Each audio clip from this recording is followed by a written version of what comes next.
Eu estava do lado de fora do nosso apertado prédio de apartamentos na Muca, minhas mãos tremendo enquanto eu observava o carro que tinha sido meu. A minha liberdade.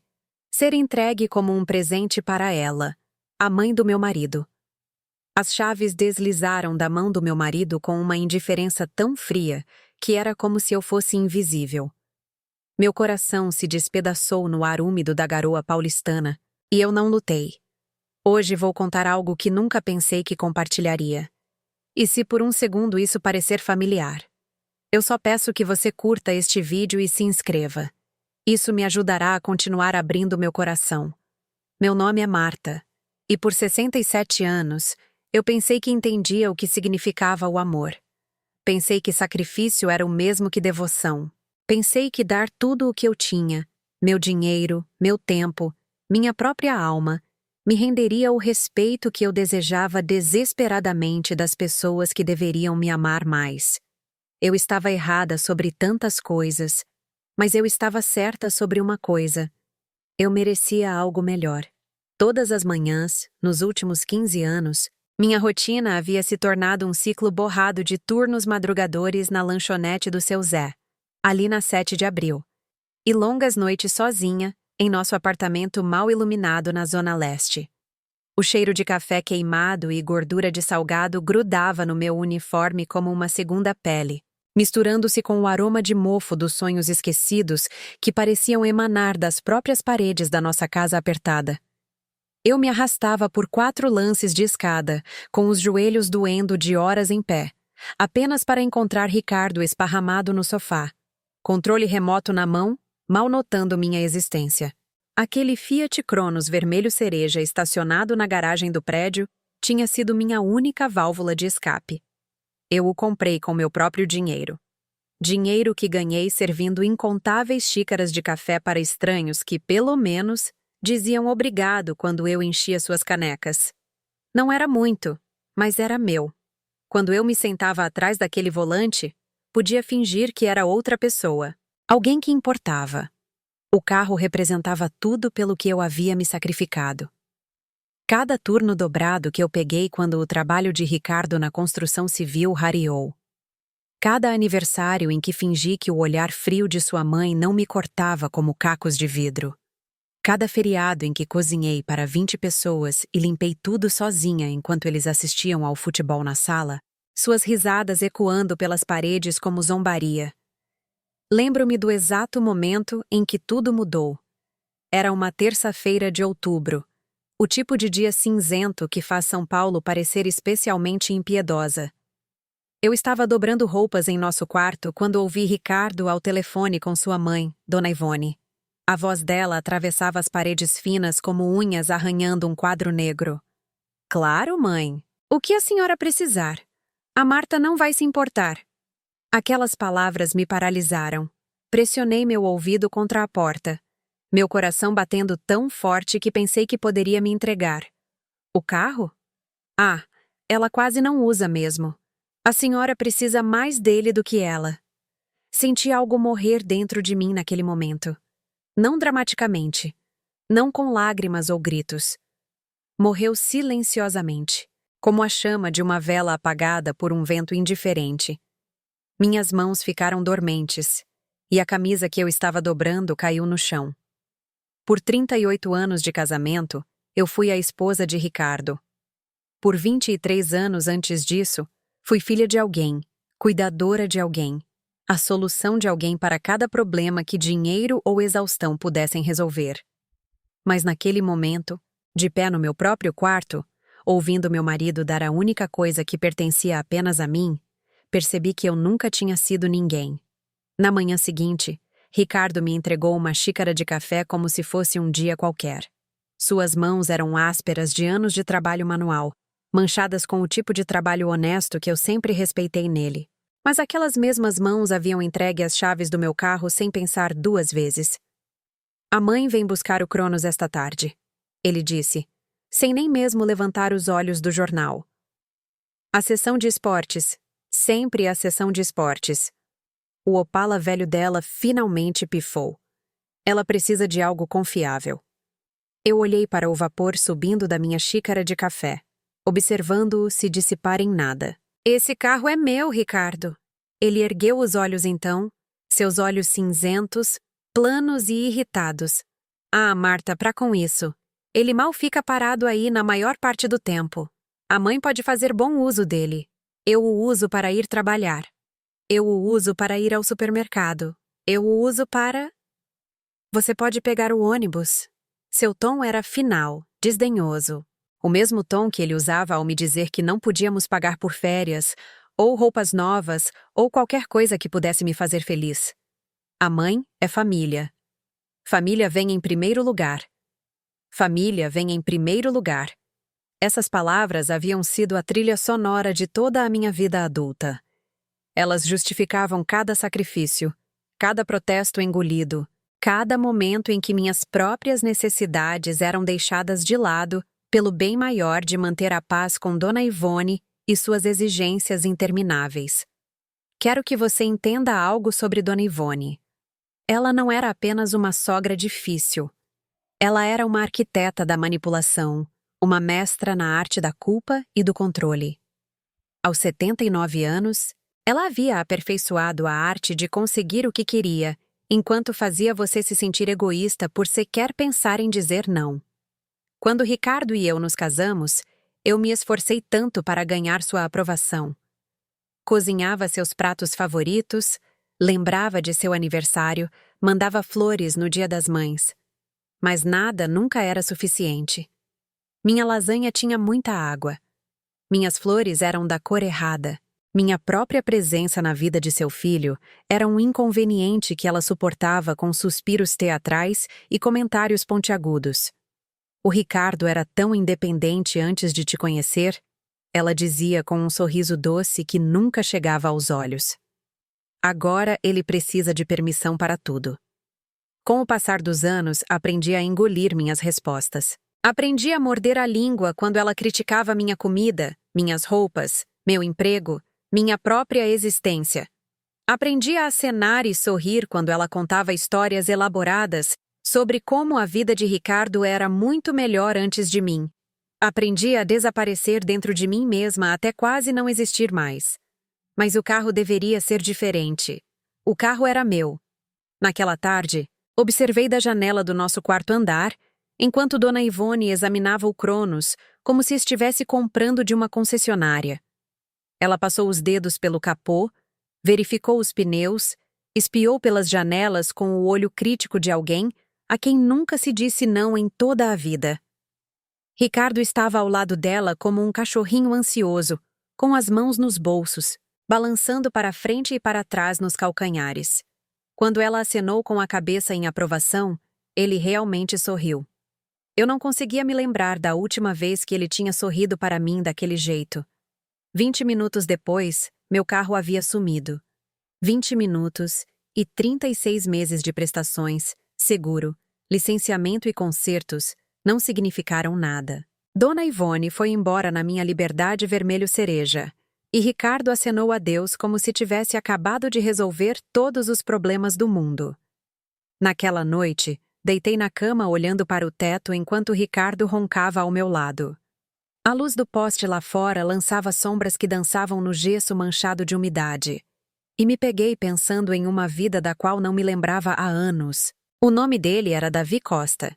E 30 anos atrás, ele me amou de um jeito que me fazia sentir bonita.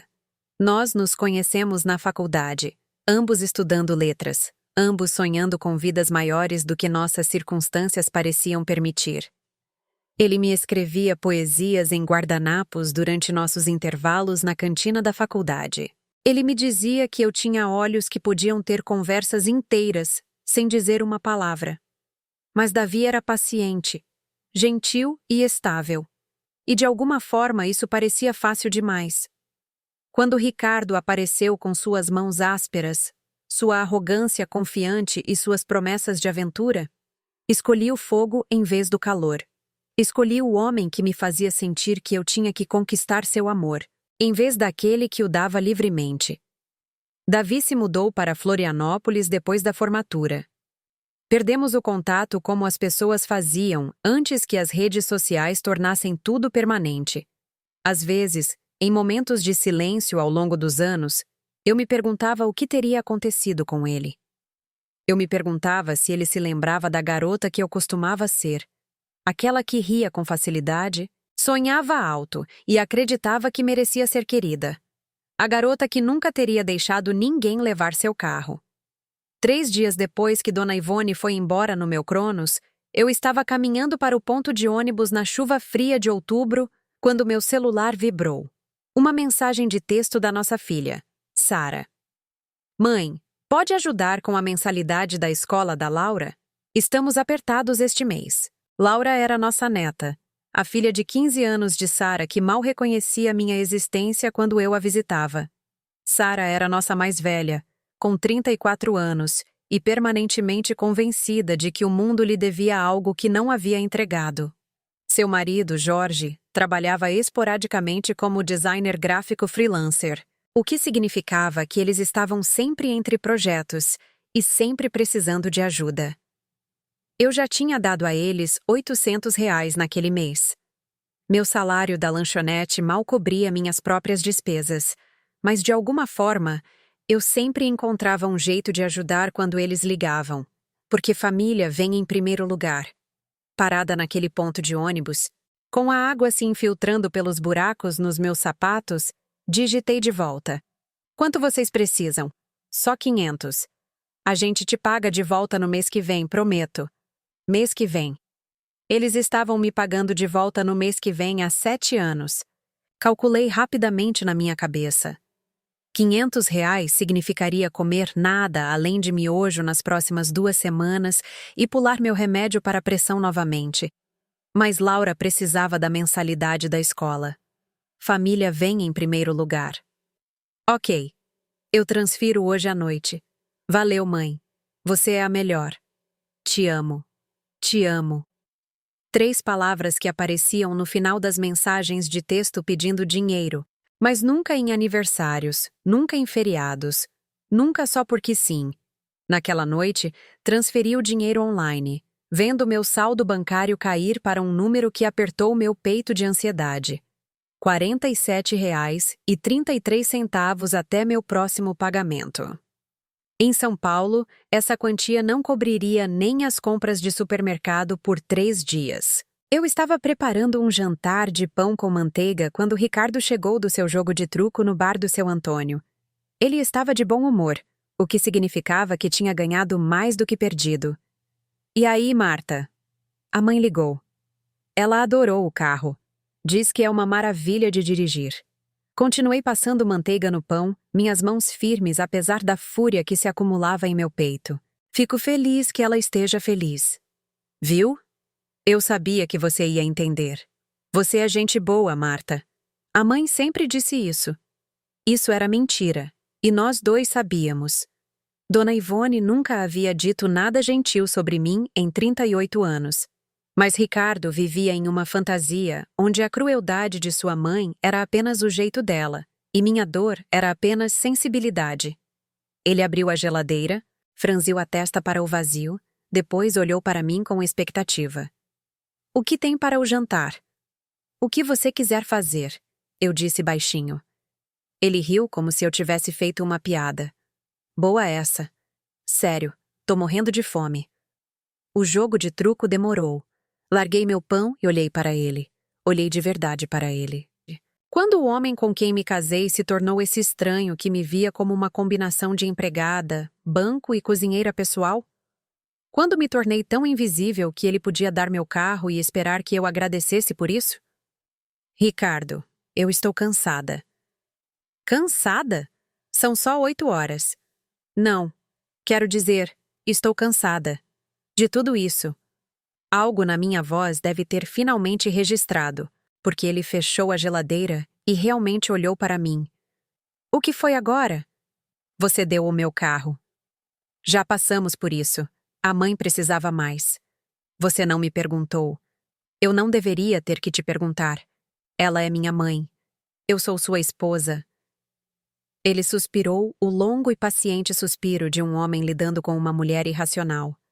Marta, você está sendo dramática. É só um carro.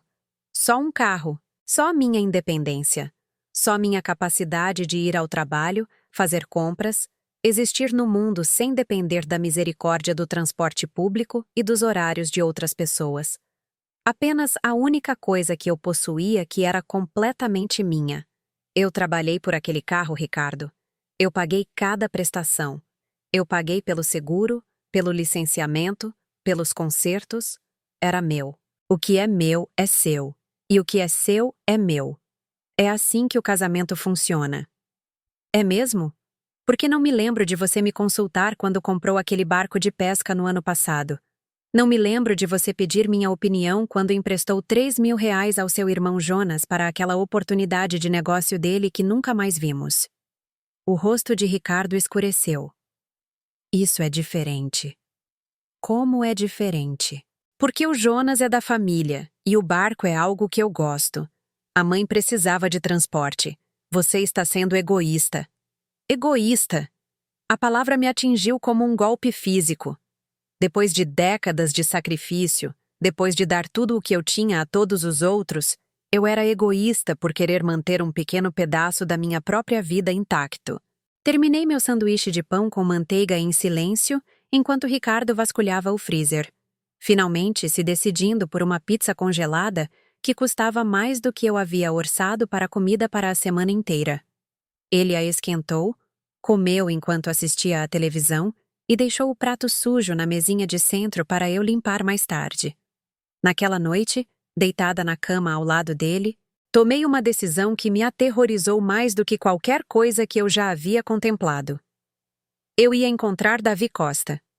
Levei 3 dias de busca no Facebook durante meus intervalos na lanchonete, mas o encontrei. Dr. Davi Costa, professor de literatura na Universidade Federal de Santa Catarina. Sua foto de perfil mostrava um homem com olhos gentis por trás de óculos de aro fino, fios prateados em seu cabelo preto de uma forma que o fazia parecer distinto, em vez de velho. Ele era casado. Havia sido por 25 anos, de acordo com suas fotos. Sua esposa era uma mulher pequena e elegante, que sorria como se fosse de verdade. Eles tinham 2 filhas que pareciam felizes, confiantes e amadas. Em cada foto, seu braço estava ao redor de alguém, segurando-os perto, protetor e orgulhoso. Por um momento me senti tola. O que eu estava pensando? Que eu poderia contatar um homem com quem não falava há 3 décadas e de alguma forma recapturar algo que provavelmente nunca existiu da maneira como eu lembrava? Mas então vi uma postagem que ele havia compartilhado de uma revista literária.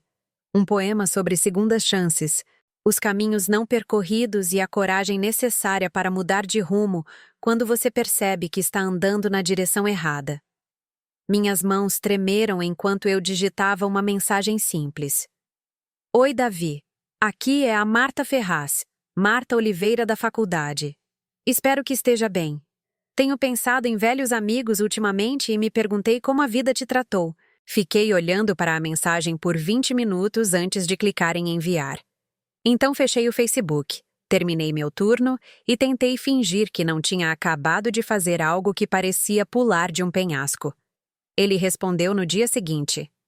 Marta, que surpresa maravilhosa! Penso nos nossos dias de faculdade com mais frequência do que provavelmente deveria. A vida tem sido gentil comigo, embora nem sempre fácil. Adoraria ouvir sobre sua jornada. Você ainda está em São Paulo? Começamos a trocar mensagens. Não diariamente, não intensamente, apenas a correspondência gentil entre 2 pessoas redescobrindo uma amizade que o tempo havia enterrado. Ele me falou sobre sua carreira, suas filhas, seu amor por lecionar. Ele perguntou sobre minha vida com interesse genuíno, o tipo de atenção que eu não lembrava de ter recebido de ninguém em anos. Eu me peguei ansiosa por suas mensagens de um jeito que parecia perigoso e maravilhoso. Quando ele escrevia sobre um livro que estava lendo ou uma viagem que havia feito com sua família, eu me sentia conectada a algo maior do que minha existência pequena e cinzenta. Quando ele perguntava sobre meu dia, meus sonhos, meus pensamentos, eu me lembrava de que era alguém que valia a pena perguntar. 3 semanas em nossa correspondência, ele escreveu algo que me fez chorar no banheiro da lanchonete. Eu lembro de pensar que você tinha a risada mais bonita. Ela começava nos seus olhos antes de chegar à sua voz. Espero que você ainda ria assim. Eu não ria. Ria de verdade. Há tanto tempo que não conseguia lembrar como era. Naquela mesma semana, Sara ligou com outro pedido. Mãe, eu sei que acabei de pedir ajuda com a escola da Laura, mas nosso carro quebrou e precisamos de R$ 800 para os consertos. O Jorge tem um projeto grande chegando, então com certeza conseguiremos te pagar de volta desta vez. Eu estava na fila do supermercado, calculando se poderia pagar por leite e pão naquela semana. Sara, eu não tenho R$ 800. Ah, mãe, eu sei que você tem economias. Ela estava certa. Eu tinha economias. R$ 11.000 que eu havia juntado ao longo de 15 anos, escondendo R$ 20 aqui e 50 ali do meu salário da lanchonete. Era meu fundo de emergência, meu cobertor de segurança, meu bilhete para a liberdade se eu algum dia encontrasse coragem para usá-lo. Esse dinheiro não é para. Não é para quê? Sua família? Mãe, estamos desesperados aqui. Laura precisa ir para a escola. Eu preciso ir para o trabalho. Não estamos pedindo caridade, apenas um empréstimo. Mas era caridade, e nós duas sabíamos. Assim como os R$ 500 do mês anterior, que eles não mencionaram em pagar de volta. Assim como os 3.000 que eu dei a eles durante o verão para despesas inesperadas. Assim como as inúmeras quantias menores que desapareceram em suas vidas sem deixar vestígios. Vou transferir 500 hoje à noite, eu disse finalmente. Mas é tudo o que posso fazer agora. 500 não vai cobrir os consertos, mãe, o mecânico disse. 500 é o que eu tenho, Sara. Houve uma pausa. O tipo de silêncio frio que parecia decepção se cristalizando do outro lado da linha. Tudo bem. Acho que vamos dar um jeito no resto. Obrigada pelo que você puder fazer. A linha ficou muda, me deixando parada no corredor do supermercado com uma cesta contendo uma caixa de leite e um pão, sentindo como se tivesse falhado em algum teste que não sabia que estava fazendo. Naquela noite, transferi os R$ 500 e observei meu fundo de emergência encolher novamente. Davi me enviou uma mensagem mais cedo sobre um lindo pôr do sol que ele havia visto enquanto caminhava perto de sua casa em Florianópolis, e me peguei desejando poder vê-lo também. Quando foi a última vez que prestei atenção a um pôr do sol? Quando foi a última vez que fiz algo puramente porque me trazia alegria? Eu estava começando a entender que alegria não era algo que minha família associava a mim. Eu era Marta, o caixa eletrônico. Marta, a empregada.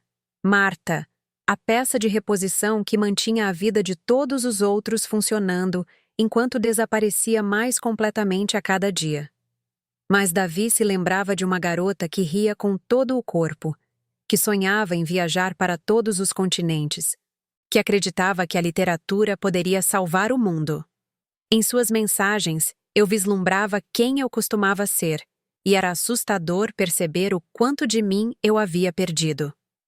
2 meses depois que Dona Ivone foi embora no meu carro, me encontrei no ponto de ônibus na chuva novamente, esperando pelo ônibus que me levaria ao meu trabalho de servir café para estranhos. Meu celular vibrou com outro pedido.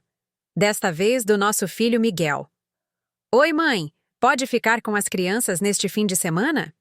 Lígia e eu precisamos de um descanso. Deixamos eles aí na sexta à noite. Miguel e Lígia moravam em uma bela casa em Alphaville, que compraram com a ajuda da herança de Ricardo quando o pai dele morreu. Eles dirigiam SUVs iguais e tiravam férias em lugares que eu não poderia sonhar em visitar. Mas, de alguma forma, eles sempre precisavam de serviços de babá quando queriam um tempo a sós. Eu amava meus netos. Mas aos 67 anos, correr atrás de uma criança de 4 anos e outra de 7 por fins de semana inteiros me deixava exausta por dias. Minhas costas não aguentavam mais dormir no sofá. E eu não podia me dar ao luxo de faltar ao trabalho para me recuperar. Não posso neste fim de semana, Miguel. Tenho que trabalhar. Não pode dizer que está doente? A gente realmente precisa disso, mãe. Lígia está estressada com o novo emprego e eu estou fazendo semanas de 60 horas.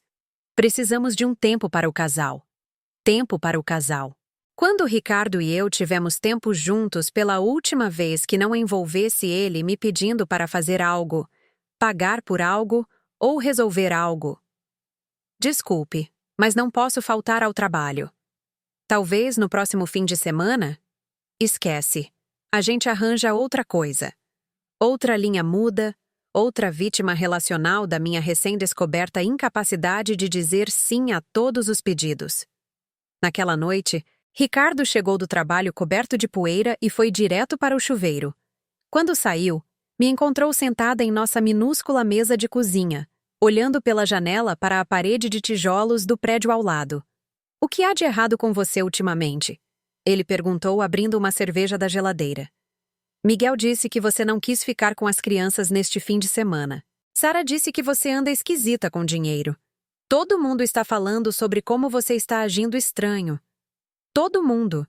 Minha família inteira estava discutindo meu comportamento como se eu fosse um problema a ser resolvido. O fato de estarem falando sobre mim sem falar comigo me disse tudo o que eu precisava saber sobre meu lugar em suas vidas.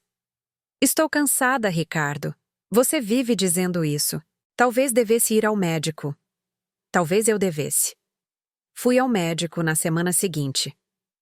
A doutora Rodrigues, na clínica da Avenida Celso Garcia, me tratava para pressão alta há 3 anos.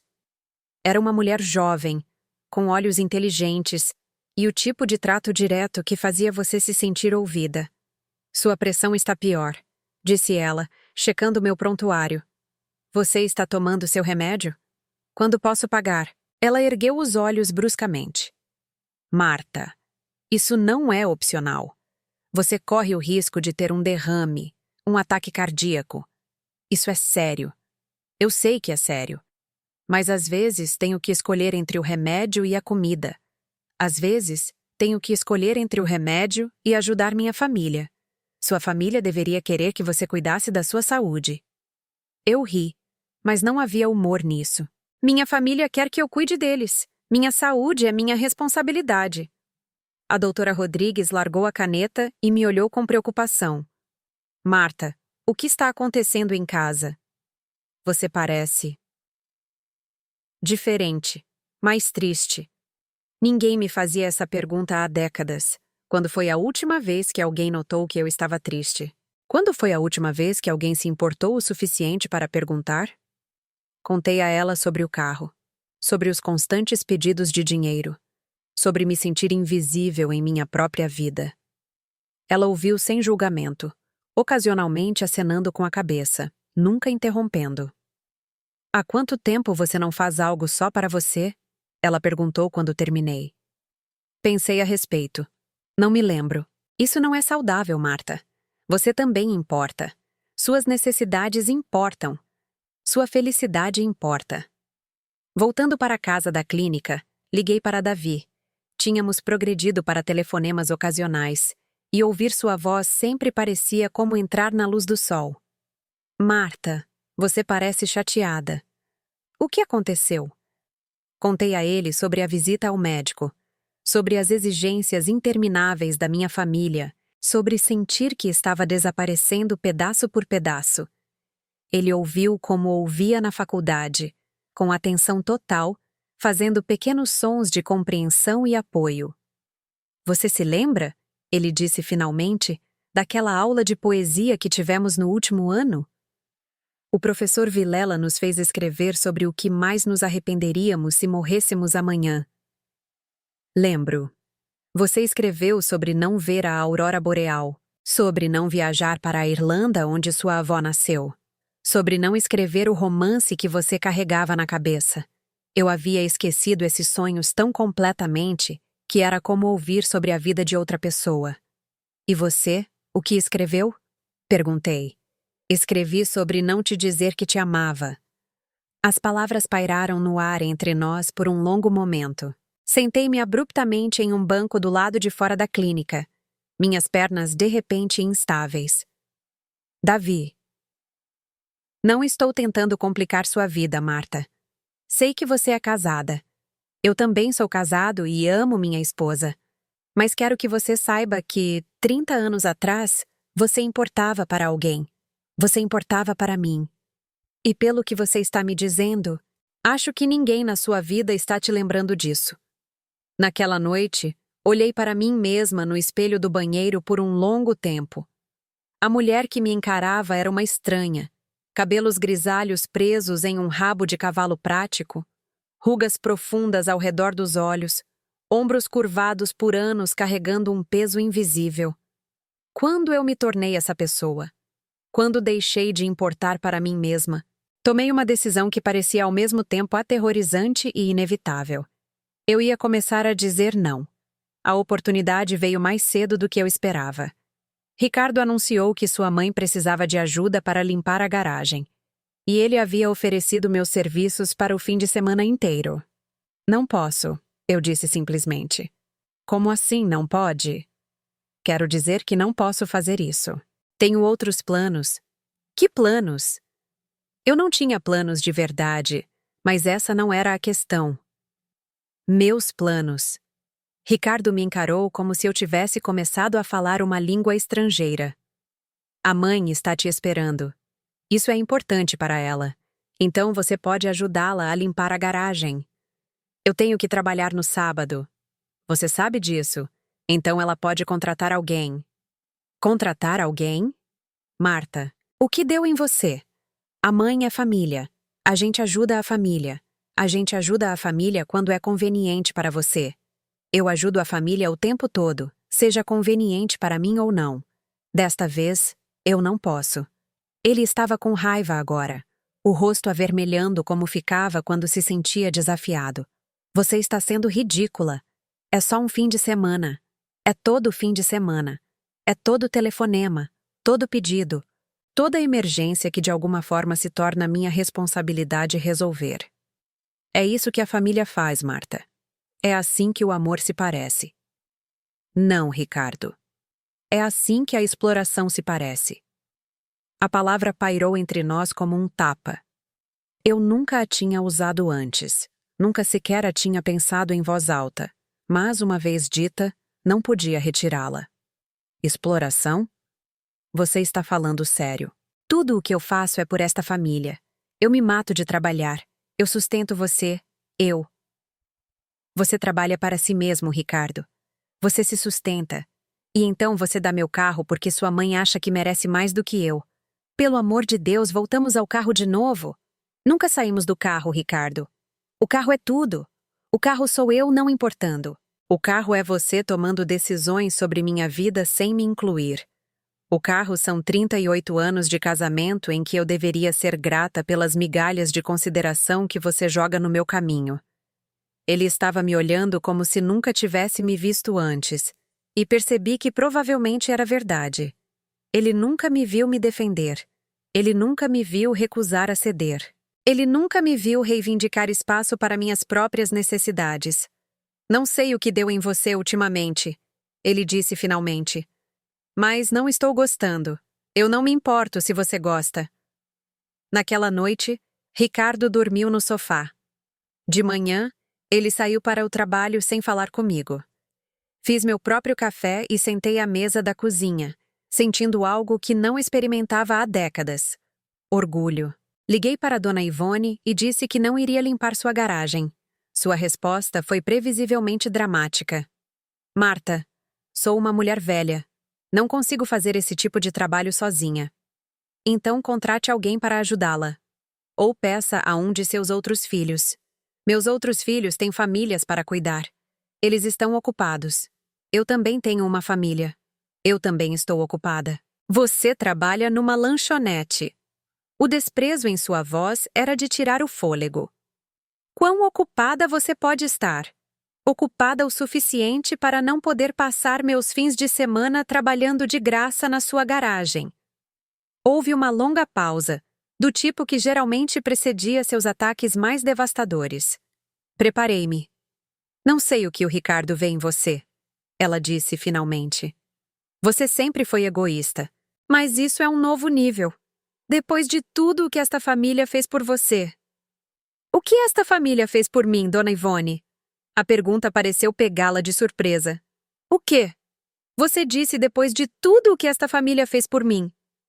O que exatamente esta família fez por mim? Nós. O Ricardo se casou com você. Nós te acolhemos em nossa família. Ricardo se casou comigo porque me amava. Ou disse que amava. Isso não foi um favor que vocês me fizeram. E você não me acolheu em nada.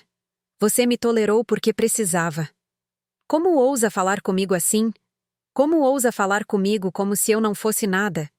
Como ousa pegar meu carro e agir como se eu devesse ser grata? Como ousa me tratar como uma funcionária na minha própria vida? Desliguei antes que ela pudesse responder. Minhas mãos tremiam. Mas não era medo. Era adrenalina. Era poder. Era a euforia de finalmente me defender. Em 1 hora, meu celular estava explodindo com mensagens furiosas de Ricardo, Sara e Miguel. Eu estava sendo irracional. Estava sendo cruel com uma senhora idosa. Estava destruindo a família. Estava tendo algum tipo de colapso. Talvez eu estivesse tendo um colapso. Talvez, depois de 67 anos sendo a solução de todo mundo, eu estivesse finalmente me desintegrando para me tornar alguém que importava para si mesma. Naquela tarde, fiz algo que não fazia há anos. Fui às compras para mim. Não mantimentos, não coisas que a família precisava, mas algo puramente para meu próprio prazer. Encontrei-me em uma pequena livraria no Tatuapé, cercada por coleções de poesia e romances que eu sonhava em ler quando era jovem. Comprei 3 livros com um dinheiro que deveria ter ido para as contas, e não me importei. Naquela noite, fiz jantar para uma. Ricardo não chegou em casa até depois das 10, e quando chegou, foi direto para a cama sem falar comigo. Sentei-me na sala lendo até meia-noite, deleitando-me no silêncio, na completa ausência de alguém me pedindo qualquer coisa. Davi ligou no dia seguinte, sentindo de alguma forma que algo havia mudado. Você parece diferente, ele disse. Mais forte. Eu enfrentei minha sogra ontem. E o Ricardo. E a mim mesma, eu acho. Como se sente? Aterrorizante. E maravilhoso. Bom, você merece se sentir maravilhosa, Marta. Você merece importar. Você já pensou no que teria acontecido se tivéssemos mantido contato depois da faculdade? Houve uma longa pausa. Todos os dias nos primeiros 5 anos. Depois, toda semana nos 5 seguintes. Depois, apenas. Regularmente. E você? Cada vez mais ultimamente. Preciso te dizer uma coisa, ele disse com a voz cuidadosa. Minha esposa e eu. Estamos com problemas. Há anos, na verdade. Estamos fazendo terapia, tentando resolver as coisas, mas é difícil quando você percebe que tem sido mais como colegas de quarto do que parceiros na maior parte do casamento. Eu entendia exatamente o que ele queria dizer. Quando Ricardo e eu tivemos uma conversa pela última vez sobre algo além de logística, quando compartilhamos um sonho, um medo, uma esperança pela última vez. Sinto muito que você esteja passando por isso. Não estou te contando para que sinta pena de mim. Estou te contando porque falar com você nesses últimos meses me lembrou como é se conectar com alguém, ser visto por outra pessoa. E quero que você saiba que não está sozinha em se sentir invisível. Depois que desligamos, sentei-me à janela observando as luzes da cidade brilharem na escuridão. Em algum lugar lá fora, em Florianópolis, um homem que eu amei há 30 anos estava olhando para as luzes de sua própria cidade e pensando em mim. O pensamento era ao mesmo tempo reconfortante e desolador. O impasse com minha família continuou por 2 semanas. Ninguém ligou para perguntar como eu estava. Ninguém apareceu para ver como eu estava. Mas os pedidos de dinheiro também pararam. O que me disse tudo o que eu precisava saber sobre o afeto deles. Durante essas 2 semanas, fiz coisas que não fazia há décadas. Fiz longas caminhadas pelo Parque Ibirapuera nos meus dias de folga. Visitei a Pinacoteca e passei horas olhando para quadros que me faziam sentir algo além de exausta. Liguei para velhas amigas com quem havia perdido contato quando o casamento consumiu minha identidade. Uma dessas amigas era Helena Rodrigues, não a médica, mas uma mulher com quem trabalhei no meu primeiro emprego depois da faculdade. Não nos falávamos há 15 anos, mas ela se lembrou de mim imediatamente. Marta. Meu Deus, eu estava pensando em você no mês passado. Como você está?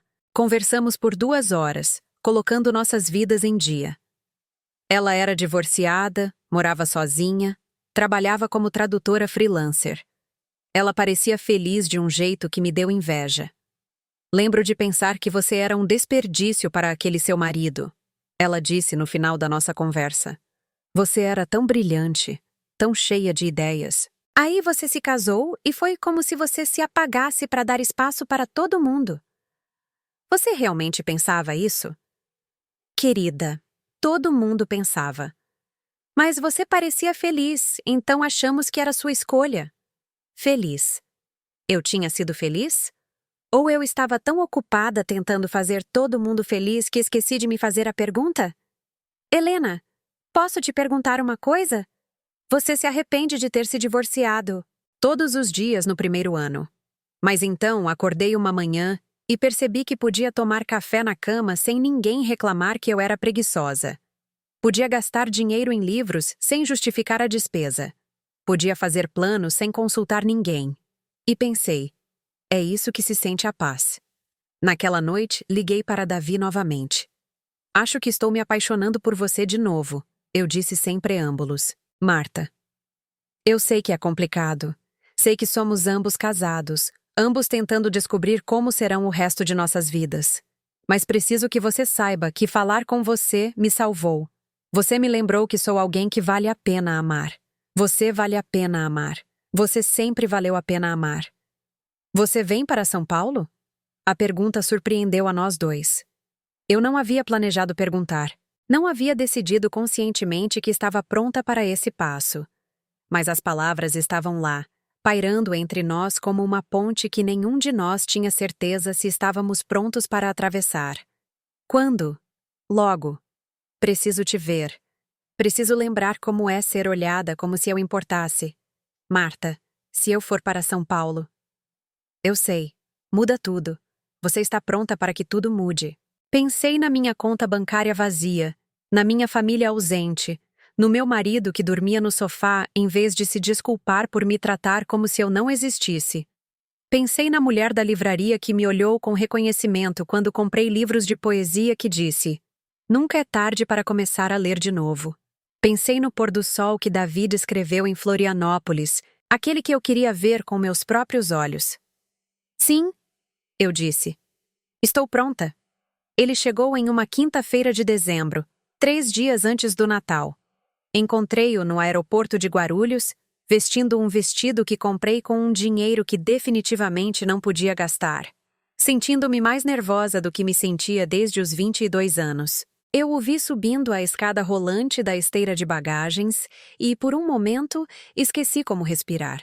Ele parecia o homem de suas fotos do Facebook, mas de alguma forma mais suave, mais real. Quando ele me viu, seu rosto se iluminou com o tipo de sorriso que eu lembrava da faculdade. Aquele que me fazia sentir como se eu fosse a pessoa mais interessante do mundo. Marta. Ele disse meu nome como se fosse música. Oi, Davi. Ficamos ali por um momento. 2 pessoas de meia idade carregando décadas de história, arrependimento e esperança. Então, ele se adiantou e me abraçou. E eu me lembrei de como era ser abraçada por alguém que estava feliz em me abraçar. Você está linda, ele disse, e eu acreditei nele. Fomos a um pequeno café na Vila Madalena, o tipo de lugar onde costumávamos passar horas quando éramos jovens e tudo parecia possível. Ele pediu café, eu pedi chá, e conversamos como se o tempo não tivesse passado. Fale-me sobre suas filhas, eu disse. Seu rosto se transformou quando ele falou delas. Jéssica tinha 23 anos, recém-formada em ciências ambientais. Amanda tinha 20, estudante de artes com um toque de rebeldia e um coração maior que o corpo. Ele falou delas com o tipo de orgulho e compreensão que me fez sentir falta do que eu havia perdido com meus próprios filhos. Elas parecem maravilhosas. Elas são. São a melhor coisa que já fiz. Ele fez uma pausa. Fale-me dos seus. Tentei invocar o mesmo orgulho parental, mas as palavras saíram sem vida. Sara tem 34, trabalha com marketing. Miguel tem 31, é da área financeira. Ambos são casados, ambos têm filhos. Vocês são próximos? A pergunta me atingiu mais forte do que eu esperava. Éramos próximos? Ou estávamos apenas emaranhados em uma teia de obrigação e ressentimento que chamávamos de família? Eu achava que éramos. Mas ultimamente, acho que eles não me veem como uma pessoa. Acho que me veem como um recurso. Sinto muito. Eu também sinto. Caminhamos pela cidade por horas, falando sobre livros, sonhos e os caminhos que nossas vidas tomaram. Ele me contou sobre seu casamento, como o amor havia se transformado gradualmente em companheirismo, depois em hábito, depois em uma espécie de coexistência educada. Eu lhe contei sobre Ricardo, sobre me sentir apagada aos poucos até não ter mais certeza de quem eu era. Você se lembra? Ele disse enquanto estávamos na ponte estaiada observando o sol se pôr sobre a cidade, daquela noite no último ano quando ficamos acordados até o amanhecer, falando sobre como queríamos que nossas vidas fossem. Você disse que queria ensinar literatura para jovens que ainda acreditavam que os livros podiam salvar o mundo. E você disse que queria viajar para todos os lugares e escrever sobre o que visse. Eu nunca escrevi nada. Nunca fui a lugar nenhum. Não é tarde demais. Tenho 67 anos, Davi. Trabalho numa lanchonete. Tenho R$ 47 na minha conta corrente. É tarde demais para tudo. Ele se virou para mim, suas mãos gentis em meus ombros. Marta, só é tarde demais quando se está morto. Todo o resto são apenas circunstâncias. Naquela noite, voltamos para o meu apartamento. Ricardo estava na casa de sua mãe, provavelmente reclamando do meu comportamento recente e planejando estratégias para me colocar de volta na linha. Fiz jantar para 2 com ingredientes que comprei naquela tarde. Legumes de verdade, um vinho decente, o tipo de refeição com que eu não me preocupava mais quando era só para mim. Davi olhou ao redor do nosso apartamento apertado com olhos gentis, não julgando, mas compreendendo. É aqui que você esteve todos esses anos. É aqui que eu estive desaparecendo todos esses anos. Depois do jantar, sentamos no sofá. O mesmo sofá onde Ricardo adormecia todas as noites assistindo aos destaques esportivos. E Davi leu poesia para mim de um dos livros que eu havia comprado. Sua voz era a mesma da faculdade, quente e cuidadosa, fazendo cada palavra soar importante. Ouça isso, ele disse, folheando as páginas. É de uma poeta chamada Mary Oliver. Diga-me, o que mais eu deveria ter feito? Tudo não morre, enfim. E cedo demais? Diga-me, o que você pretende fazer com sua única, selvagem e preciosa vida? Comecei a chorar então. Não as lágrimas silenciosas e derrotadas que eu vinha derramando há meses, mas soluços profundos e trêmulos que vinham de algum lugar que eu havia trancado décadas atrás. Eu não sei, sussurrei.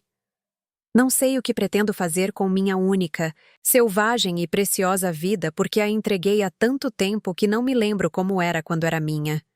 Ele me abraçou enquanto eu chorava, sua mão afagando meu cabelo, sua voz murmurando o tipo de conforto que eu havia esquecido que existia. Não se foi, Marta. Está apenas enterrada. Podemos desenterrá-la. Quando finalmente parei de chorar, ele estava me olhando com tanta ternura que quase comecei de novo. Preciso te dizer uma coisa, ele disse. Vou me separar da minha esposa. As palavras pairaram no ar entre nós. Davi, você não pode tomar esse tipo de decisão por minha causa. Nós só voltamos a nos falar há alguns meses. Não estou me separando por sua causa. Estou me separando porque estou morto há 10 anos e falar com você me lembrou como é se sentir vivo. Você não causou o fim do meu casamento, Marta.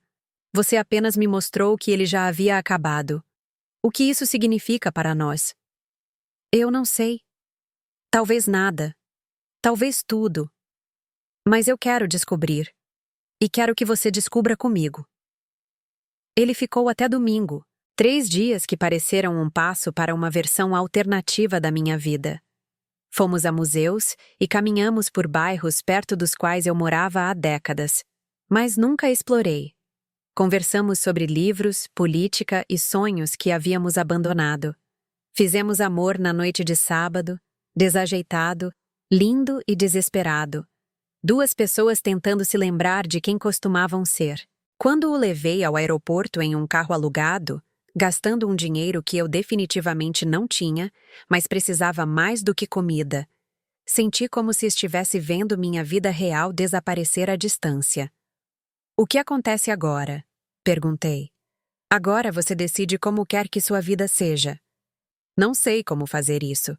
Nunca tomei uma decisão só por mim. Então comece pequeno. Qual é uma coisa que você quer que não tenha nada a ver com ninguém mais? Pensei a respeito. Quero ver a aurora boreal. Então vá ver a aurora boreal. Davi, eu não posso simplesmente. Você pode. Você absolutamente pode.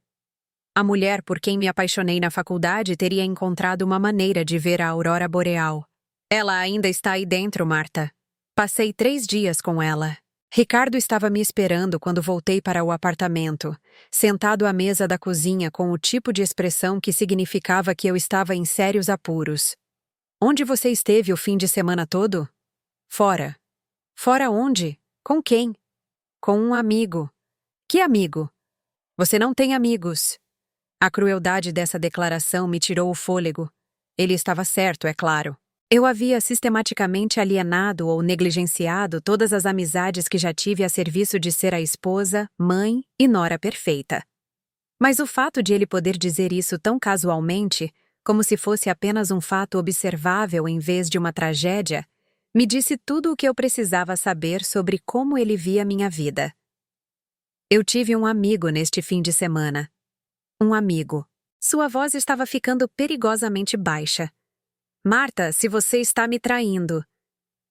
Importaria se eu estivesse? A pergunta pareceu genuinamente surpreendê-lo. Claro que importaria. Você é minha esposa. Quando foi a última vez que você agiu como se eu fosse sua esposa, Ricardo? Quando foi a última vez que você me tratou como alguém com quem realmente queria ser casado? Não sei o que deu em você ultimamente, mas essa atitude precisa parar. A mãe ligou o fim de semana todo, chateada com a forma como você falou com ela. As crianças estão preocupadas com você. Todo mundo acha que você está tendo algum tipo de crise. Talvez eu esteja tendo uma crise. Talvez eu esteja me transformando em alguém que importa. Você importa para mim. Não, Ricardo. Eu importo para a sua mãe.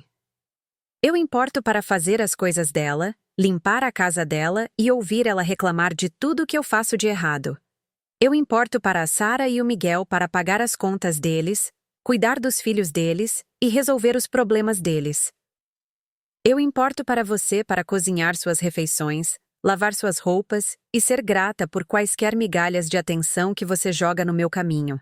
Mas eu não importo para nenhum de vocês como pessoa. Isso não é verdade. Qual é o meu aniversário, Ricardo? Ele me encarou, e eu vi o pânico piscar em seu rosto quando ele percebeu que não sabia. É em setembro. Outubro. 15 de outubro. Sou sua esposa há 38 anos, e você não sabe quando é meu aniversário. Aniversários não são importantes para mim. Você sabe disso. São importantes para mim. Minha saúde é importante para mim. Meu carro era importante para mim. Meus sentimentos são importantes para mim. Mas nenhuma dessas coisas é importante para você. Marta, você está sendo irracional. Casamento é sobre ceder. Não, Ricardo. Casamento deveria ser sobre parceria. O que nós temos é eu cedendo em tudo enquanto você não sacrifica nada.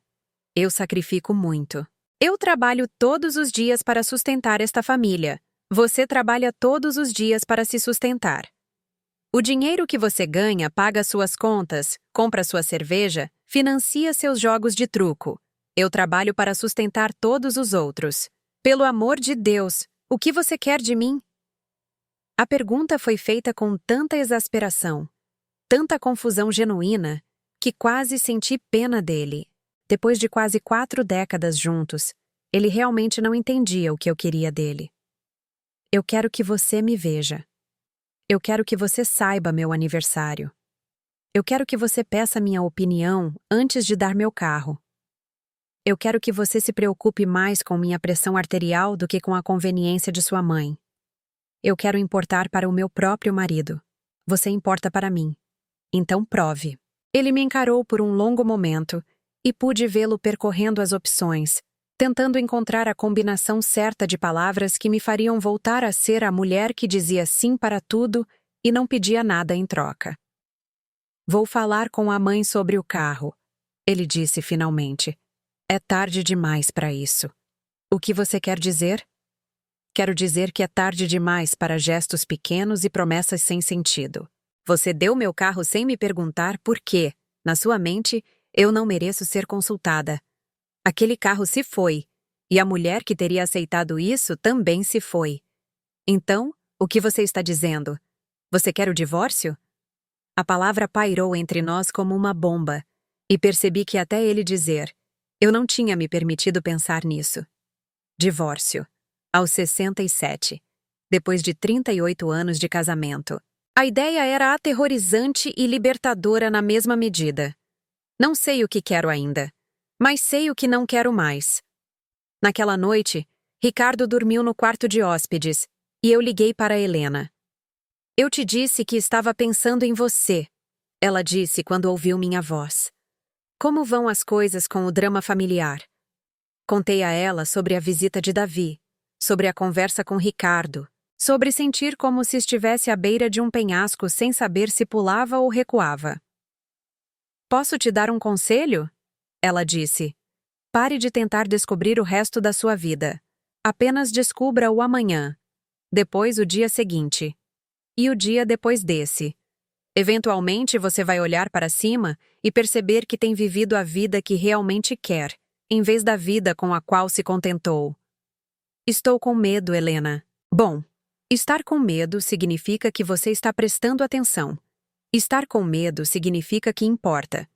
Na manhã seguinte, liguei para o banco e transferi minhas economias restantes para uma conta separada que só eu poderia acessar. R$ 10.437.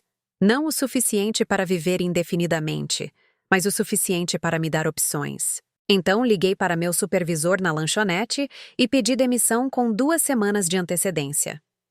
Tem certeza disso, Marta? Você está aqui há 15 anos. Tenho certeza. Está na hora.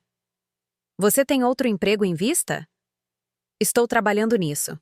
Naquela tarde, pesquisei voos para a Noruega. Passeios para ver a aurora boreal, pequenos hotéis, aluguel de carros. Os preços eram mais do que eu esperava, mas não impossíveis. Não se vê-los fosse a coisa mais importante da minha vida. Eu estava imprimindo informações de viagem quando Ricardo chegou do trabalho. Ele viu os papéis na mesa da cozinha e os pegou sem pedir. Noruega? Marta, o que é isso? É uma viagem que estou planejando fazer. Uma viagem? Não podemos pagar por uma viagem. E Noruega? Em janeiro? Você enlouqueceu? Eu posso pagar. E sim, Noruega em janeiro. É quando a aurora boreal é mais visível. A aurora boreal? Pelo amor de Deus, Marta, você está agindo como uma adolescente. Estamos velhos demais para esse tipo de bobagem. Você está velho demais. Eu estou na idade exata. Eu proíbo. As palavras saíram de sua boca automaticamente, como um reflexo que ele não conseguiu controlar. E talvez fossem isso mesmo. Talvez, depois de 38 anos eu pedindo permissão para tudo, ele não pudesse conceber que eu tomasse uma decisão sem sua aprovação. Você proíbe?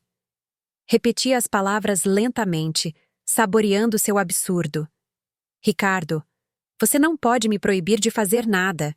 Você não é meu pai. Você nem está agindo como meu marido. Eu sou seu marido. E maridos e esposas tomam decisões juntos. Como você tomou a decisão sobre meu carro junto comigo? O rosto dele ficou vermelho. Isso foi diferente. Como foi diferente? Por que dar o carro para a mãe fazia sentido? Ir para a Noruega olhar para luzes no céu é ridículo. É ridículo para você. Para mim, é necessário. Necessário para quê? Para lembrar quem eu sou. Você é minha esposa. Você é mãe da Sara e do Miguel. Você é nora da minha mãe. Você sabe exatamente quem você é. Isso são relacionamentos, Ricardo. São papéis que eu desempenho. Estou falando de quem eu sou dentro desses papéis. Quem eu era antes desses papéis e quem eu quero ser além deles. Eu não entendo do que você está falando. E esse era o problema. Depois de 38 anos juntos, ele não me entendia de jeito nenhum. Ele nunca tentou me entender. Ele simplesmente me atribuiu um conjunto de funções e esperava que eu as cumprisse sem reclamação ou evolução. Eu sei que você não entende. Esse é o problema. Naquela semana, fiz mais mudanças. Abri minha própria conta corrente em um banco diferente. Pesquisei apartamentos em bairros onde sempre quis morar, mas nunca pensei que pudesse pagar. Liguei para um advogado especialista em direito de família e marquei uma consulta. Também liguei para Sara e Miguel e pedi para que me encontrassem para jantar.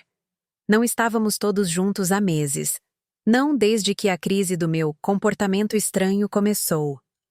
Nos encontramos em um pequeno restaurante italiano na Muca, o tipo de lugar familiar onde os garçons lembram do seu pedido e os filhos do dono fazem lição de casa em mesas no canto. Sara chegou primeiro, parecendo apressada e checando o celular constantemente. Miguel entrou 10 minutos depois, pedindo desculpas pelo trânsito.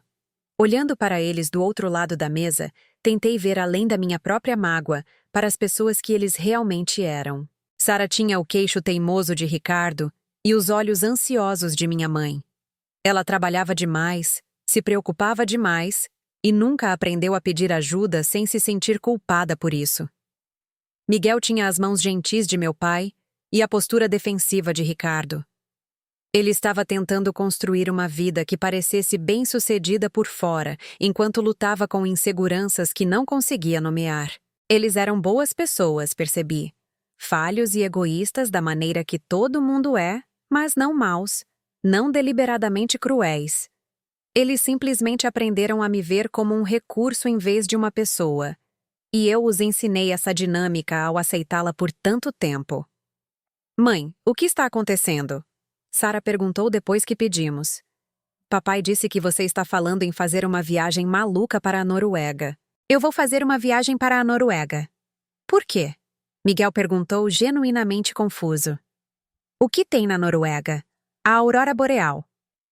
Eles trocaram um olhar. O tipo de olhar que dizia que a mãe deles finalmente enlouqueceu de vez. Mãe, Sara disse cuidadosamente. Você está tendo algum tipo de crise da meia-idade?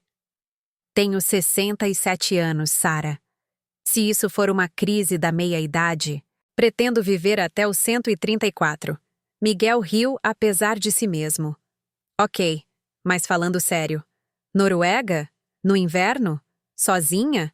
Sim, sozinha. Estive sozinha na maior parte da minha vida de qualquer maneira.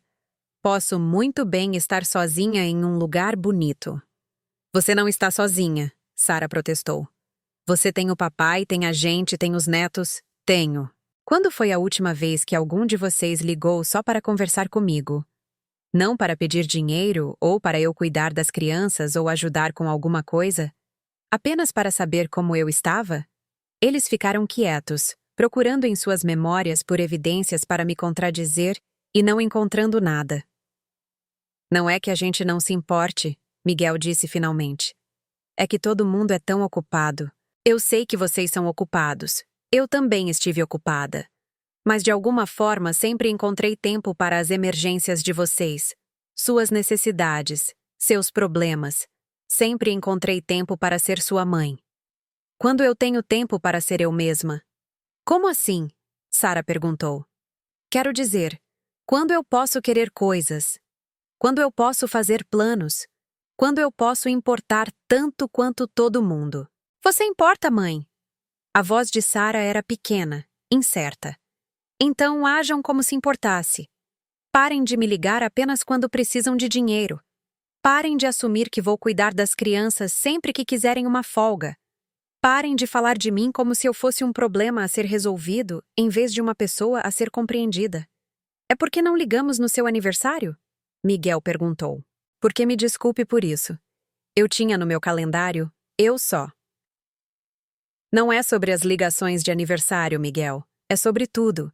É sobre me sentir invisível na minha própria família. Nós não te tornamos invisível, Sarah disse, mas sua voz não tinha convicção. Não tornam? Quando foi a última vez que algum de vocês perguntou sobre meus sonhos, meus medos, minha felicidade? Quando foi a última vez que me trataram como alguém cujas opiniões e sentimentos importavam? O silêncio se estendeu desconfortavelmente. Ao nosso redor, outras famílias conversavam e riam, compartilhando histórias e fazendo planos. Invejei sua intimidade fácil, seu afeto óbvio um pelo outro.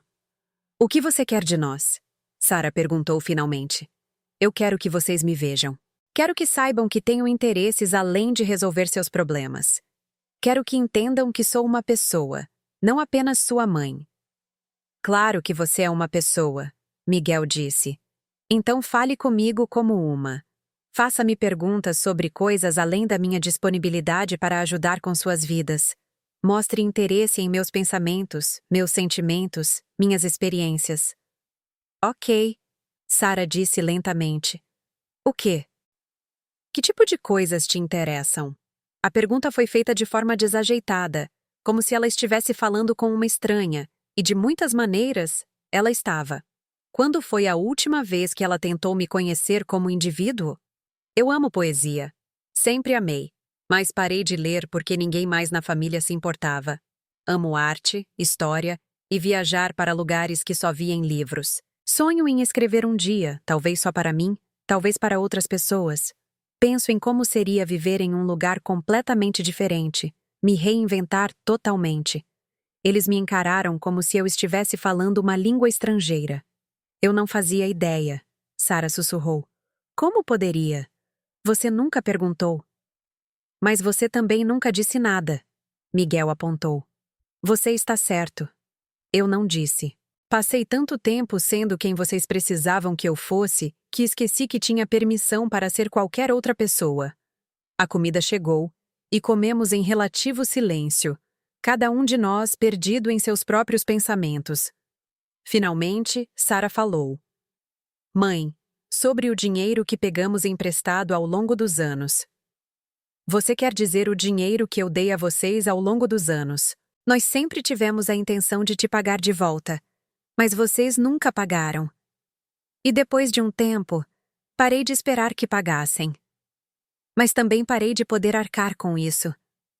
Você está dizendo que não pode mais nos ajudar? Miguel perguntou, e pude ouvir o pânico em sua voz. Estou dizendo que não vou mais ajudar vocês. Não da maneira que tenho feito. Se tiverem uma emergência genuína, podemos conversar. Mas não vou ser o plano B de vocês para cada inconveniente financeiro. Mas, mãe, nós dependemos de você, Sarah disse. Eu sei. E esse tem sido o problema. Vocês dependem de mim para dinheiro, para cuidar das crianças, para trabalho emocional, para resolver problemas que vocês deveriam estar resolvendo sozinhos. Vocês nunca tiveram que ser verdadeiramente adultos porque eu estava sempre lá para ampará-los quando caíam. Então você está simplesmente nos cortando? Estou cortando a dinâmica que nos tornou todos infelizes. Vocês se ressentem de ter que me pedir ajuda e eu me ressinto de ser solicitada. Vocês se sentem culpados por precisar de dinheiro e eu me sinto invisível, exceto quando sou necessária. Nenhum de nós está conseguindo o que quer deste relacionamento. O que você quer? Miguel perguntou. Quero que vocês liguem porque sentem minha falta, não porque precisam de mim. Quero relacionamentos com vocês que não sejam baseados em transações. Quero que se interessem pela minha vida da maneira que eu me interessei pela de vocês. E se não pudermos fazer isso? A pergunta pairou no ar como um desafio. Sarah estava me olhando com algo que poderia ser medo, e Miguel mexia no guardanapo como uma criança nervosa. Então, todos nós teremos que decidir que tipo de relacionamento podemos ter. Nos despedimos naquela noite com abraços desajeitados, e promessas de pensar nas coisas e conversar em breve. Observei-os se afastarem em seus carros caros, voltando para suas casas nos subúrbios e suas vidas complicadas, e me senti triste, mas não arrependida. Davi ligou naquela noite para saber como foi. Como foi? Difícil, mas necessário. Você está bem? Estou com medo, mas também estou orgulhosa de mim mesma. Eu disse a eles a verdade sobre como venho me sentindo, mesmo sendo desconfortável. Isso é enorme, Marta. Como você se sente agora? Como se estivesse prendendo a respiração por 30 anos e finalmente estivesse exalando. Tenho algo para te dizer, ele disse, com a voz cuidadosa. Eu disse a Linda que quero o divórcio. Como ela reagiu? Tão bem quanto se poderia esperar. Haverá advogados, discussões sobre a guarda das meninas e todos os detalhes confusos de desfazer um casamento de 25 anos. Mas, Marta, pela primeira vez em uma década, sinto que sou eu mesmo novamente. O que isso significa para nós? Não sei, mas quero descobrir. Quero ver aonde isso vai quando nós dois estivermos livres para escolher. Depois que desligamos, sentei-me à minha janela olhando para as luzes da cidade e tentando imaginar um futuro que nunca me permiti sonhar. Um futuro onde eu importava para mim mesma tanto quanto importava para todos os outros. Um futuro onde o amor era uma escolha em vez de uma obrigação. No dia seguinte, reservei meu voo para a Noruega. A passagem era cara, mais do que eu havia gastado comigo mesma em 5 anos. Mas enquanto inseria as informações do meu cartão de crédito, senti algo que não experimentava há décadas: excitação. Ricardo encontrou o e-mail de confirmação quando estava usando meu computador para verificar os resultados esportivos. Você realmente fez isso, ele disse, parado na porta da cozinha com a página impressa na mão. Você realmente comprou uma passagem para a Noruega. Sim, sem discutir comigo. Assim como você deu meu carro para sua mãe sem discutir comigo. Isso é diferente, e você sabe disso. Como é diferente, Ricardo? Como você tomar decisões unilaterais sobre nossos recursos compartilhados é diferente de eu tomar decisões unilaterais sobre meu próprio dinheiro? Porque o que eu fiz fazia sentido. O que você está fazendo é loucura. Só é loucura para você porque você não entende por que isso importa para mim. Mas você nunca tentou entender por que qualquer coisa importa para mim. Ele se sentou à mesa da cozinha, de repente parecendo mais velho que seus 69 anos. Marta, não sei o que fiz de errado. Fui um bom marido. Trabalhei duro. Sustentei você. Fui fiel. O que mais você quer? Quero que você me conheça. Quero que se importe com o que eu penso, o que sinto, com o que sonho. Quero que me veja como mais do que alguém que cozinha seu jantar e lava suas roupas. Eu te vejo como mais do que isso. Vê mesmo? Qual é a minha cor favorita? Ele abriu a boca e depois a fechou. Qual é o meu livro favorito? Silêncio. O que eu mais quero na vida? Eu. Marta, essas não são as coisas importantes. São importantes para mim. Ricardo, estamos casados há 38 anos. E você não sabe nada sobre quem eu sou dentro deste casamento. Eu sei que você é uma boa esposa. Sei que você é uma boa mãe. Sei que você é uma trabalhadora esforçada. Essas são coisas que eu faço, não quem eu sou. Não entendo a diferença. E aí estava. Depois de quase 4 décadas juntos, ele realmente não entendia a diferença entre minhas ações e minha identidade, entre minhas funções e minha essência. Eu sei que você não entende. E não acho que você queira entender. Acho que você gosta mais de mim como uma coleção de serviços do que como uma pessoa inteira. Isso não é justo. Nem dar o meu carro. Nem esquecer meu aniversário. Nem descartar meus sentimentos toda vez que tento expressá-los.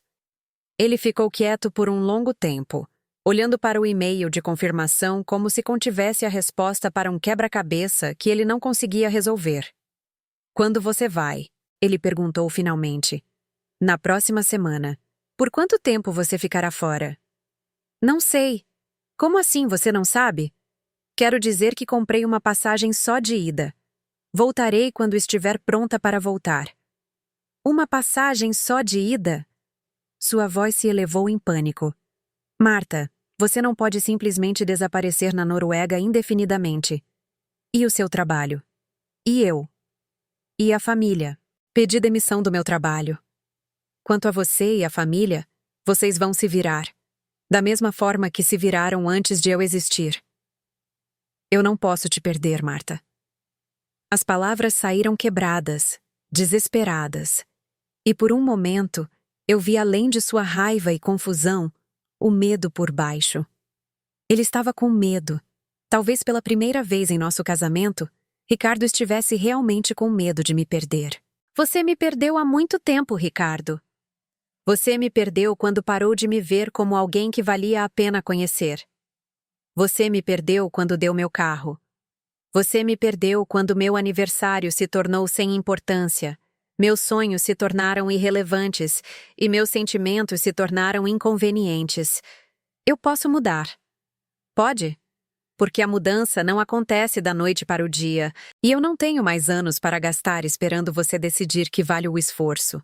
Por favor, não vá para a Noruega. Por quê? Por quê? Porque eu te amo.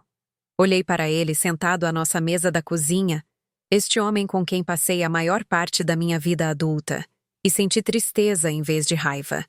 Ele acreditava que me amava. Provavelmente amava a versão de mim que não pedia nada e dava tudo. Mas ele nunca amou a pessoa inteira que eu era, porque nunca se deu ao trabalho de conhecê-la. Eu também te amo, Ricardo, mas agora eu me amo mais. E não vou desistir da chance de ver a aurora boreal, porque você de repente percebe que não quer me perder. Aquela semana passou em um turbilhão de preparativos e discussões. Ricardo tentou de tudo. Raiva, culpa, promessas, ameaças. Para me convencer a não ir. Sara e Miguel ligaram repetidamente, alternando entre preocupação com minha saúde mental e pânico com suas próprias situações financeiras. Mas eu havia tomado minha decisão, e pela primeira vez na minha vida adulta, não ia deixar os medos e necessidades de outras pessoas se sobreporem aos meus. Na noite anterior ao meu voo, arrumei uma única mala com roupas quentes e os livros que sempre quis ler. Olhei ao redor do nosso apartamento uma última vez, tentando sentir algum tipo de perda ou arrependimento. Mas tudo o que senti foi alívio. Ricardo estava sentado no sofá quando saí do quarto com minha mala. Isso está mesmo acontecendo, ele disse. Sim, não sei como fazer isso sem você. Você vai aprender. Você é um homem inteligente, Ricardo. Vai descobrir como cuidar de si mesmo. E se eu não conseguir? Então você pedirá ajuda a alguém que não seja eu. Ele estava chorando agora. Algo que eu tinha visto talvez 3 vezes em todo o nosso casamento. Desculpe pelo carro. Desculpe por ter esquecido seu aniversário. Desculpe por não saber sua cor favorita. Azul, eu disse baixinho. O quê? Minha cor favorita. É azul. Como o oceano nos cartões postais de lugares que eu sempre quis visitar. Vou lembrar disso. Espero que sim.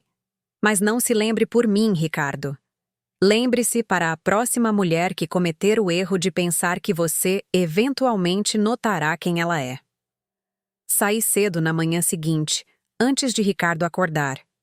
Não aguentaria outra cena, outra rodada de promessas, súplicas e manipulação emocional. Escrevi uma carta para ele explicando minha decisão mais uma vez, deixei na mesa da cozinha e peguei um táxi para Guarulhos. No avião, enquanto São Paulo desaparecia sob as nuvens, abri um dos meus livros e comecei a ler. Pela primeira vez em décadas, eu não tinha lugar para estar senão exatamente onde estava. Ninguém para cuidar senão eu mesma. Nenhuma necessidade de ninguém para considerar senão as minhas. Foi aterrorizante. Foi também o sentimento mais bonito que já experimentei. Passei 3 semanas na Noruega, hospedada em uma pequena pousada fora de Tromsø, administrada por uma mulher chamada Joana, que se mudou para lá de Curitiba após seu próprio divórcio. Ela entendeu por que eu vim e nunca fez perguntas que eu não estivesse pronta para responder. A aurora boreal era tudo o que eu sonhava e mais. A primeira vez que a vi, dançando pelo céu estrelado em fitas de verde e azul, Chorei até não conseguir respirar. Era linda, sim, mas mais do que isso, era a prova de que ainda havia magia no mundo para as pessoas corajosas o suficiente para persegui-la. Durante os dias, explorei a natureza, fiz aulas de fotografia e escrevi em um diário pela primeira vez desde a faculdade. Escrevi sobre meu casamento, meus filhos, meus arrependimentos e minhas esperanças.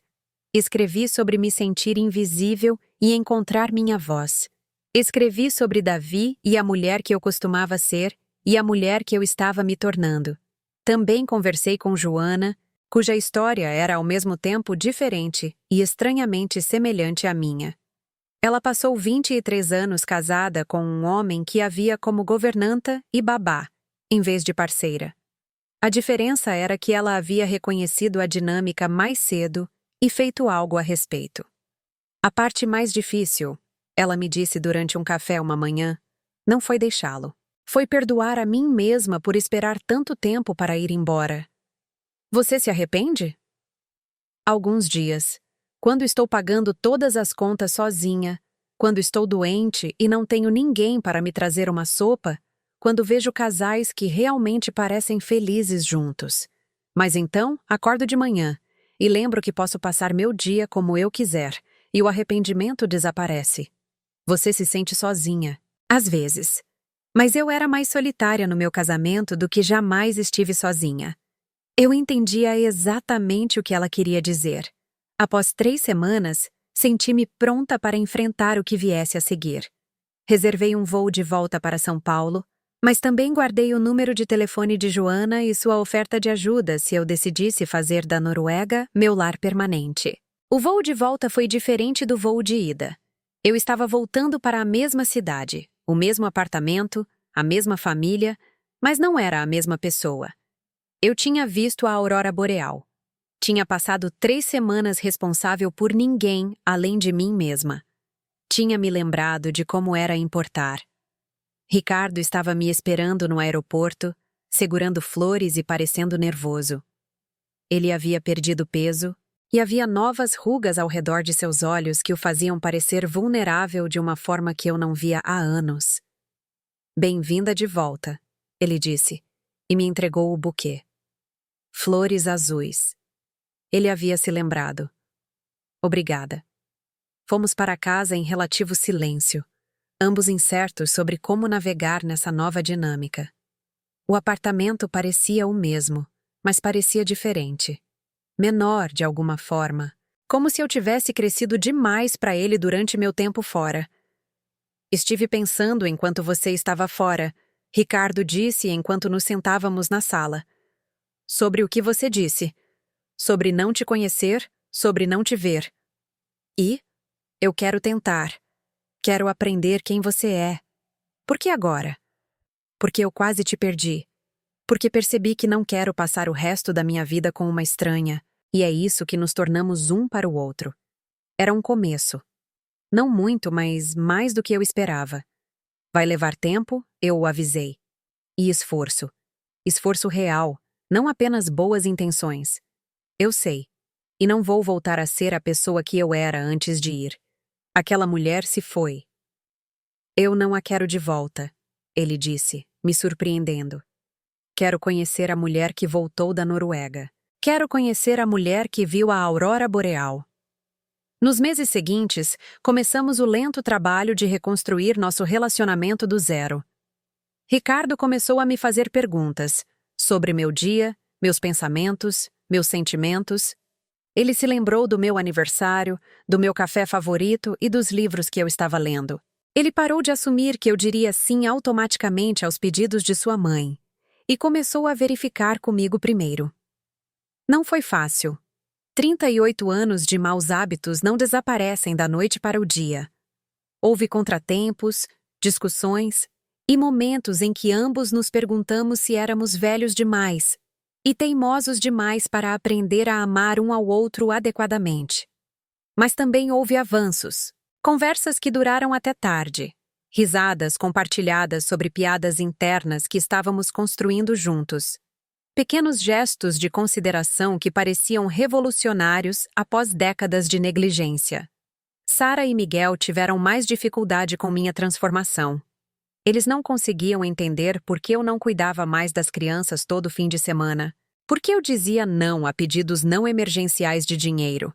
Por que eu esperava que eles demonstrassem interesse em minha vida, em vez de apenas buscar soluções para seus problemas?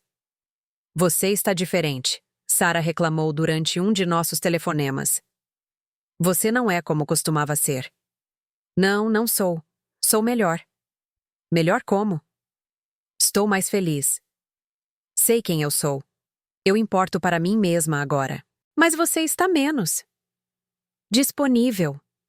Sim, estou. E você é mais capaz de lidar com sua própria vida do que imaginava. Levou quase um ano, mas gradualmente Sara e Miguel começaram a se adaptar à nova versão de mim. Eles começaram a ligar ocasionalmente apenas para conversar. Perguntaram sobre meu hobby de fotografia, meu clube do livro e meus planos para viagens futuras. Pararam de me tratar como uma prestadora de serviços e começaram a me tratar como uma pessoa com quem eram aparentados. Davi e eu continuamos nossa correspondência, mas ela evoluiu para algo diferente do que havia sido durante aqueles primeiros meses desesperados. Ele estava passando por seu próprio divórcio, redescobrindo quem era fora de seu casamento, aprendendo a ficar sozinho de uma forma que parecia empoderadora em vez de solitária. Acho que nós dois precisávamos nos salvar antes de podermos salvar um ao outro, ele disse durante uma de nossas ligações. Estamos salvando um ao outro? Estamos lembrando um ao outro que valemos a pena ser salvos. 1 ano e meio depois da minha viagem à Noruega, Davi voou para São Paulo novamente. Mas desta vez, eu o encontrei como uma mulher que conhecia seu próprio valor, em vez de uma desesperada para ser valorizada por outra pessoa. Passamos um longo fim de semana juntos, caminhando pela cidade, conversando sobre nossas vidas, maravilhados com o quanto havia mudado desde nosso primeiro reencontro. Ele estava divorciado agora, morando sozinho em uma pequena casa perto da universidade, saindo ocasionalmente, mas não seriamente. Continuo comparando todo mundo com você, ele admitiu enquanto estávamos sentados no Ibirapuera vendo o pôr do sol. Não com a você que lembro da faculdade, mas com a você que conheci nos últimos 2 anos. Isso não é justo com elas. Eu sei. Mas não consigo evitar. Você se tornou o padrão pelo qual eu meço conexão, autenticidade, coragem. O que você está dizendo? Estou dizendo que ainda estou apaixonado por você. Mas, mais do que isso, estou dizendo que admiro quem você se tornou. A mulher que foi para a Noruega sozinha. A mulher que reconstruiu seu casamento em seus próprios termos. A mulher que se recusou a desaparecer. Ainda sou casada, Davi. Eu sei. E não estou pedindo para você mudar isso. Estou apenas te dizendo que te amar, mesmo à distância, me tornou uma pessoa melhor. Nos beijamos naquela noite, parados na ponte estaiada onde havíamos estado 2 anos antes, quando eu estava apenas aprendendo a me ver como alguém que valia a pena amar. Mas este beijo foi diferente. Menos desesperado, mais certo. O beijo de 2 pessoas que encontraram seu próprio valor e estavam escolhendo compartilhá-lo uma com a outra. O que acontece agora? Perguntei. Agora continuamos sendo amigos. Continuamos apoiando o crescimento um do outro. Continuamos provando que o amor nem sempre precisa significar posse. Você consegue viver com isso? Eu consigo viver com isso. A questão é: você consegue? Pensei em Ricardo, que passou o último 1 ano e meio aprendendo a me ver como uma pessoa inteira. Pensei na nova e frágil intimidade que havíamos construído, no respeito que ele finalmente estava me mostrando, na parceria que estávamos lentamente criando. Pensei em Davi, que me amava completamente, mas entendia que a vida é complicada, e o amor nem sempre pode ser a única consideração. Pensei em mim mesma, finalmente livre para fazer escolhas baseadas no que eu queria, em vez do que todos os outros precisavam de mim. Sim, eu disse. Eu consigo viver com isso. Davi voltou para Florianópolis no dia seguinte, e eu voltei para minha vida em São Paulo. Mas eu carregava algo diferente agora. O conhecimento de que era amada por alguém que via tudo em mim, mesmo que as circunstâncias significassem que não poderíamos ficar juntos no sentido tradicional. Ricardo notou a mudança imediatamente. Você parece feliz, ele disse. Mais feliz do que eu te vi em anos. Eu estou feliz. Por causa do seu amigo? Eu havia contado a Ricardo sobre Davi durante uma de nossas novas e mais honestas conversas. Não tudo, mas o suficiente. Que tínhamos sido próximos na faculdade, que havíamos nos reconectado, que nossa correspondência me ajudou a lembrar meu próprio valor, em parte por causa do meu amigo, mas principalmente por minha causa. Fico feliz, ele disse, e eu pude ver que era sincero. Quero que você seja feliz, Marta. Sei que passei muitos anos sem me importar com sua felicidade, mas agora me importo. Eu sei que sim. Você acha? Você acha que podemos fazer isso dar certo? Este casamento, quero dizer. A nova versão dele? Olhei para meu marido.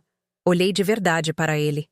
Ele estava se esforçando tanto para me entender, para me valorizar, para ser digno da mulher em que eu me tornei. Não era perfeito, e talvez nunca fosse a grande história de amor com a qual sonhei quando jovem, mas era real, honesto e baseado em respeito mútuo. Acho que já estamos fazendo dar certo, eu disse. 2 anos depois da minha viagem à Noruega, fiz outra viagem, desta vez para a Irlanda, o país sobre o qual minha avó me contava histórias, mas que nunca viveu para ver novamente. Ricardo veio comigo, sua primeira viagem internacional em 30 anos. Caminhamos pelo campo onde minha bisavó cresceu. Visitamos castelos, pubs e vilarejos com nomes que eu praticava na minha cabeça desde a infância. Ricardo fazia perguntas sobre a história da minha família, tirava fotos minhas em lugares que eu sempre sonhei em ver, ouvia-me contar histórias sobre os ancestrais que moldaram minha imaginação. Eu nunca soube que você se importava com tudo isso, ele disse enquanto estávamos nas falésias de Moher, olhando para o Oceano Atlântico. Eu nunca te contei porque não achei que você se interessaria. Eu não me interessava por muitas coisas que deveria ter me interessado. Estou tentando melhorar. Eu sei que está. Na nossa última noite em Dublin, enquanto compartilhávamos uma garrafa de vinho no bar do hotel, ele me fez uma pergunta que nos surpreendeu. Você ainda o ama? Seu amigo da faculdade? Sim, eu disse sem hesitar. Eu o amo. Você vai me deixar por ele? Não. Por que não? Pensei em como explicar algo que eu mesma ainda estava entendendo. Porque o amor nem sempre é sobre ter tudo o que você quer. Às vezes, o amor é sobre apreciar o que você tem, reconhecendo o que perdeu. Davi e eu nos amamos, mas também amamos as vidas que construímos com outras pessoas. Escolhemos ser felizes um pelo outro em vez de devastados por circunstâncias que não podemos mudar. E nós?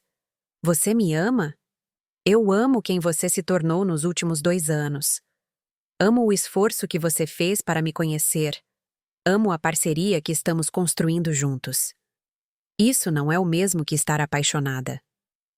Não, não é. Mas é outra coisa valiosa.